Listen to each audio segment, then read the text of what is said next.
We start by selecting the date on the calendar, and we now get our main edit screen where we can start entering information such as a description. I shall use the restricted to field so that only members can access this information.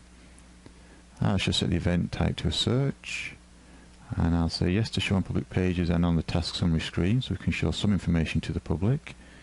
And the date is already completed, so I just now need to modify the times. We enter our tasking number for this event, and the lead organisation will default to your organisation, so in this case Volunteer Rescue, which we can leave as is, and straight to the requesting agency, which was the RCMP, and what their tasking number was. I'm not interested in when it occurred, and there's 2 people in the party. Now I'm entering some general information of the task. As we check the option to show on public pages, the public can view basic information on this task, and that's what this field is for. It just contains some summary information to keep the public informed of what the group is up to, but doesn't contain any confidential information. So now we'll go and edit the location. Here we give a description of where the event occurred, and I'm going to enter the address. I'm going to enter this in a UTM format, as I know the UTM coordinates of where the subject was located. You can also enter in a Latin long format, or you can drag the pin on the map to locate the location equally. There we go, there's the location. So now private details. As members can view this information, as well as the search managers and the administrators, I'm going to select Show Group Level Restricted Details. This will enable members to view the information I'm currently entering here, which I'm going to use this field to show some of the information that came out of the debrief.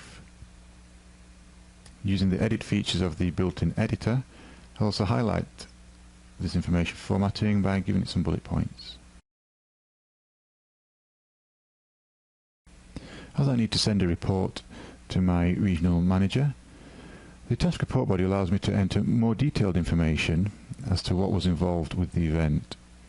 This information is hidden from the public and from the members, and is really intended purely for the task report form that's going to be sent in to my regional manager. By now you're probably thinking this is the 3rd edit field where I'm entering detailed information on a task, but you don't need to use all 3 fields. With the combination of the restricted to field, the show on public pages and the show on activity summary, you can limit your entry to just a public details field or any number of these 3 fields.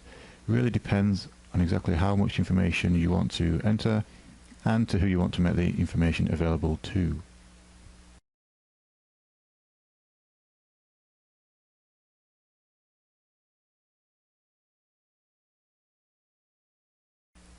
All the details for the event as a whole are now completed, so I will save the page, which will also enable all the extra edit pages enabled for the search event category. I will start by adding the participants of the event. First of all, my search manager, and using the roles I'll select one of the roles that were used. Not all members of that role attended, so by now I can see they're all checked, so I shall now deselect those that didn't actually attend, and I'll also select all my category 1 in field members that were used on this task as well. Once all members used on the task have been selected, using the Add button, the members are added as participants. You can also add contacts as mutual aid or convergent volunteers, and if you miss selecting a volunteer, just repeat the process to add further participants in the future. First of all, for the SAR manager, I shall enter a check-in and out time, either by typing in a date and time, or by using the pop-up calendar field. Using the check-in and check-out fields, the system will automatically calculate the number of hours for the participant, or if you don't want to use the check-in and check-out field as it's too long-winded, you can just enter the hours yourself manually. I have now selected all participants and then deselected the search manager as they've already got a check-in and check-out time, and I'm now going to specify a check-in and check-out time for all the remaining participants. When a participant is added to an event, common expenses for all the participants are automatically generated at that point. As in this case, all the participants were involved for more than 3 hours. I'm now going to select them all again, and using the batch edit expenses screen, allocate them all 1 meal for the expenses, which will be added to the current expenses already allocated to those participants. Using the detailed edit page for our participant, I can modify those generated expenses. Then in this case I shall update the mileage for one of the participants as their vehicle was used on the task as well. Now we will add the equipment that was used on the event, in this case a truck, some communications equipment, and a predefined asset kit, in this case a subject first aid kit which contains numerous items. The system makes its best guess as to the quantities of equipment used, but obviously doesn't get this right all the time, so we're now going to modify some of these quantities. So in this case 4 radios. The asset kit I selected defined any one of a clamshell or spine board to be used to complete the kit. So in this case I'm going to update the quantity of the particular spine board I did use and delete the one I didn't use. Now I shall start to define the teams for the event. First of all, the command team and the assignment that was given to the command team, i.e. state the base and run the radios, and allocate the members that were part of that team. To do that, I just select the various event roles that each member of that team was assigned in that team.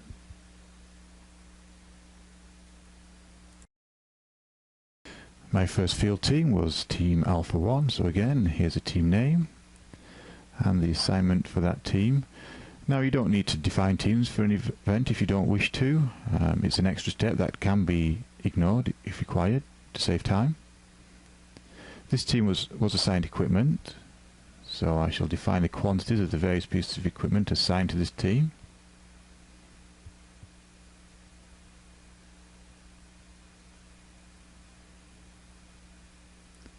And I'll assign the various members of that team again by just selecting the various roles that each member was given in that team.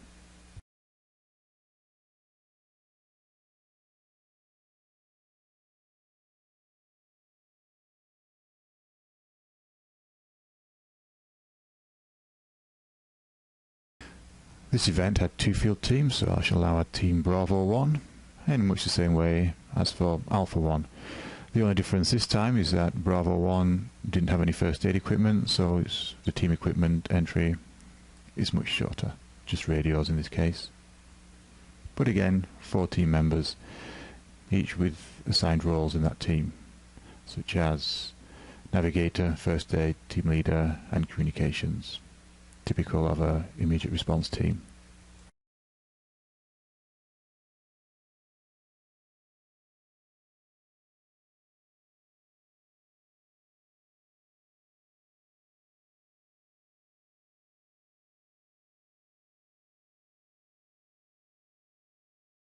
Having assigned the various team-based roles for all the participants, I'm now going to go and edit the search manager's roles, because the search manager also acted as a safety officer.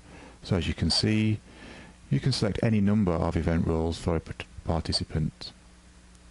Likewise, the first aider in Team Alpha who found the subject utilised some of their first aid skills, so I'm also make a record of that as well.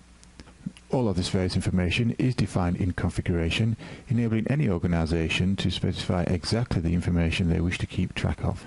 One thing I forgot to do when adding the various pieces of equipment was to modify some of the expenses for the equipment, such as the number of minutes the cell phone was used for. So I'll just go back to the equipment edit screen and make those changes now. In the case of the vehicle, I also want to record the start and end mileage, because I have a trigger defined that will generate an automated notification to the equipment officer when the vehicle reaches a certain mileage, so that the vehicle can be serviced. Again, I will also look at the expenses, and the vehicle was used to drive to the site where the subjects were, so I'll modify the mileage for that as well. And finally, for the equipment, I shall define a check-out and check-in time. This is for any hours of use-based triggers that may have been defined, so you can keep a record of the number of hours that equipment has been used for. I shall select all the various pieces of equipment, and then using the batch edit screen, enter that check-out and check-in time. As for participants, I could just enter the number of hours and not have to enter a date and time of check-out and check-in, whichever is easiest and however you want to track that information.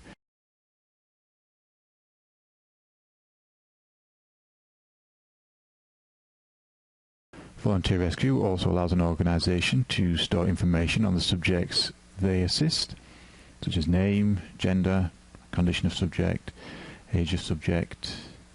I didn't get the phone number and address of the subject in this case, but I did make detailed notes of the various times for that subject, such as when the subject was located, when they were accessed by the team, what time their injuries were stabilised at, what time we started to transport them at, and at what time they were finally handed over to definitive care. One of the features not yet touched on in the screencast is the ability through configuration for a group to define their own custom fields and lists. And in the case of subjects, I have predefined an option list that defines any injuries I am interested in recording details of. As I was adding participants and equipment, I was also adding expense information, so now it's time to actually generate that expense claim for my regional manager. Here's a list of all the various items that will be included on the expense claim, and clicking the Generate Expense Claim button generates that expense claim. I now need to create a PDF that I can send to my regional manager, so I shall select where I want to store that PDF in my file store. I'll quickly view the PDF just to make sure it's got all the information done and I'm happy with it, and I'll just use the Save PDF as Attachment button to create that as an attachment on this event. During the task, one of the participants managed to damage some equipment, so Volunteer Rescue allows for equipment repair and replacement requests to be generated as well, either for the group or in this case for an individual participant. Quickly going back to expenses, one thing not mentioned yet is that any number of expense claims can be generated. If after you've generated an initial expense claim further expenses come to light, you just need to go back to the various participants or equipment and add new expense items, and then on the claims field, using the Generate Expense Claim button, just generate another expense claim. There's no limit to the number of claims that can be generated. Equally, there's no limits to the number of equipment repair and replacement requests that can be created. As for generated claims, I also need to create the PDF to send to the regional manager of my equipment repair replacement request. Again, I shall now select where in the file store I want the PDF to be stored for future reference. Quickly view the output and see I'm happy, and then Save PDF attachment to save it to the event. The final piece of paperwork required is the task report form, so using the task report form button it takes me to a page where I can generate that piece of paperwork, and which of the reports to include in the generated report, and which of the various 3 detail sections to also include as the details of task section. Here's a quick view of the generated report along with the check-in list, and I'm all happy with that. So again, Save PDF attachment. The final step of the process is to actually submit the paperwork to my regional manager. So I select the various bits of paperwork I want to include in my email, and pressing the email button generates me this email page where I can select who the email is to go to, who the email is from. The body of the email has been defined by one of the email templates. Those are the 3 files I wish to attach. Click immediately and save, and the email has now been sent to my regional manager. Here's a quick view of that email. And that's it for adding a task as an event in Volunteer Rescue. As a final stage, we'll just have a quick view of the information, all nicely formatted for future reference should you ever need to go back and look at what was involved with this task, such as participants, the assets and equipment, any teams that were defined. You can also look at the claims you submitted. Essentially a screen showing all the information entered for that particular event. Thank you for taking the time to watch this screencast, and please bear in mind that this screencast touched on all aspects of recording task information. However, not all the information is required and is driven by group statistical requirements, although the more information the better the statistics. The information can also be entered as an ongoing process, either during the running of the event or post-event, and can be split up between multiple members. For example, the SAR manager could enter brief information in order to obtain the required paperwork, and another member, such as the equipment officer, could expand on this by entering check-out and check-in times to ensure trigger-based notifications are sent as required.